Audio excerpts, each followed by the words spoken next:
In China, hiring workers in India and slashing profit will be the biggest of all the deals. Look forward to that. Donald Trump just called it the biggest trade deal in history. A handshake in Scotland, a 15% tariff, and hundreds of billions of dollars on the line.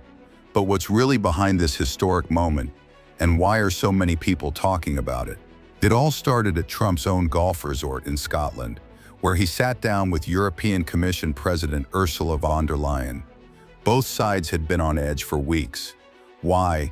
Because if they didn't strike a deal by August 1st, the US was set to unleash a massive 30% tariff on nearly every European product. That would have hit everything from German cars to French pharmaceuticals hard.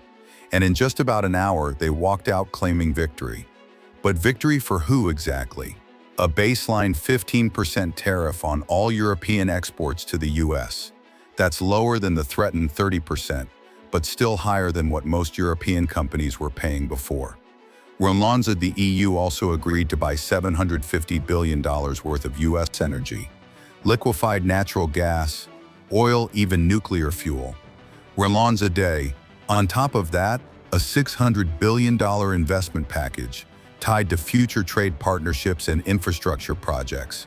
Trump wasted no time calling it the biggest deal ever reached in any capacity.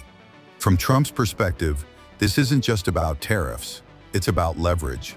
For years he's pushed the narrative that US trade deals were unfair. Now he's presenting this as a historic correction, a win for American energy, industry, and jobs. But critics argue it's also a political move, timed perfectly to energize his base and build momentum heading into a fierce election cycle. So why would Europe take this deal? One word: energy. Since moving away from Russian fuel, the EU has been scrambling for reliable sources. The US has plenty to offer, and locking in those supplies now, even at a premium, might look like the safer long-term play. Von der Leyen even framed it as a significant step toward energy security and trade stability. But some European officials quietly are worried they gave up too much. Markets reacted instantly. Energy stocks jumped, and American oil and gas companies celebrated. But European car makers, not so much. A 15% tariff on autos means higher costs, which could eventually land on consumers. Economists are split. Some say it's a brilliant negotiation, others warn it could push inflation higher, both in Europe and the US. And of course, social media lit up, with hashtags like Trump trade deal trending worldwide. Here's where things get interesting.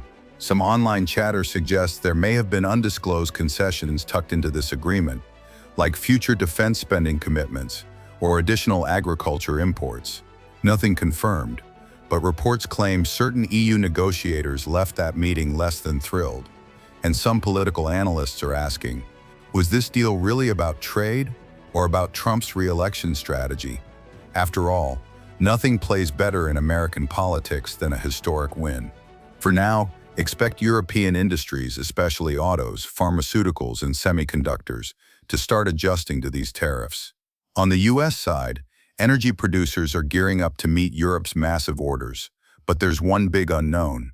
Will other US trade partners now expect the same kind of high-stakes, high-tariff bargaining?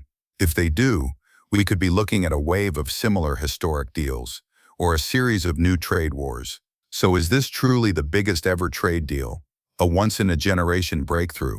Or is it the start of a risky realignment that could change how global trade works for decades?